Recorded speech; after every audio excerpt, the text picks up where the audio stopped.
Here's the story of Jesus Christ, the lofty and exalted King. He wasn't born to a noble queen. He was born to a teenage girl.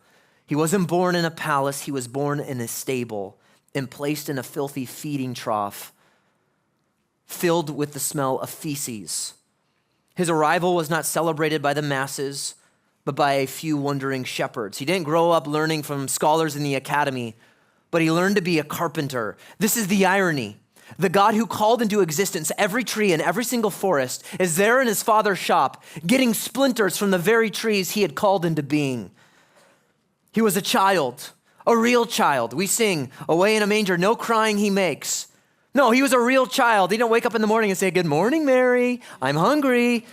No, he cried, he wailed. He was a child, and then he was a young man, and then he was a grown man. Again, a real man. He walked dirt roads. He knew exhaustion. He knew pain. He knew discouragement. He knew discomfort. He tells the woman at the well, I'm thirsty. He knew hunger. He's a God who can sympathize with your weaknesses. He knew betrayal. Have you been wounded? He was wounded. Physically, emotionally. He was not soaring over Galilee. He was walking. There was no supernatural glow. There was no halo around his head. He didn't have the perpetual musk of cologne. He was a real man. Can I go on? He wept. He knew disappointment. There is nothing human in us that was foreign to Jesus Christ. Except one thing. What's that? Sin. Do you understand that? Is this comforting to you? You don't have a God who is altogether disconnected from the reality you have endured. We worship a God who's lofty and exalted, yes, but he's immanent, not just in the sense that he's near, but he became one of us. Everything it means to be man, Jesus knew it in its fullest sense, the full range of temptation. I've mentioned to you before that I used to hear camp speakers explain to students that the Incarnation was, in a hopefully pithy and succinct way, they used to say God in a bod.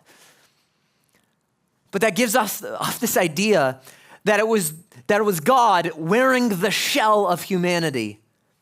But it wasn't just the shell of humanity. He was fully human and fully God. All of this from the one who said, let there be light. All of this from the one, or of the one that the angels declare thrice to be holy. All of this from the one who regards the nations as dust on a scale. All of this from the one who looks at the empires and dynasties of the world and regards them in Isaiah like grasshoppers. All of this from the one that tells the waves, thus far you shall come and no further. All of this from the one who binds the stars. All of this from the one that wove you together in your mother's womb. This is condescension. And when he came, no one knew who he was. You know, we like potential. We like prospects. I've told you before that I track, like, hey, there's an 11-year-old athlete. He's probably going to play at Duke. Look at his highlight reel. He can dunk at, 11 years old. We like to kind of, this guy, watch him. Even in our own environment, keep your eye on this. This guy's legit. No one knew who Jesus was.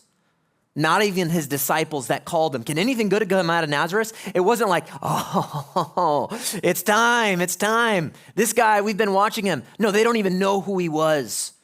He's in obscurity and ambiguity in his father's shop, teased and taunted by his siblings. Oh, Mr. Perfect. No one likes him. No one knows him.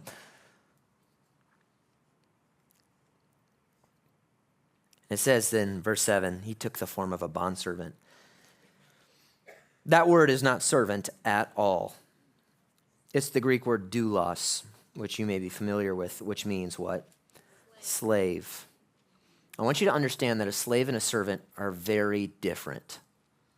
A slave has elements, or a servant has elements of dignity. They can clock in, clock out. They would be paid. A slave is stripped of dignity, recognition, and worth. And Jesus Christ, the King of creation, came as a slave. No prerogatives. And it says in verse 7 that he was made in the likeness of men. That's not just outside appearance. This means truly man, homo imoma, fully man.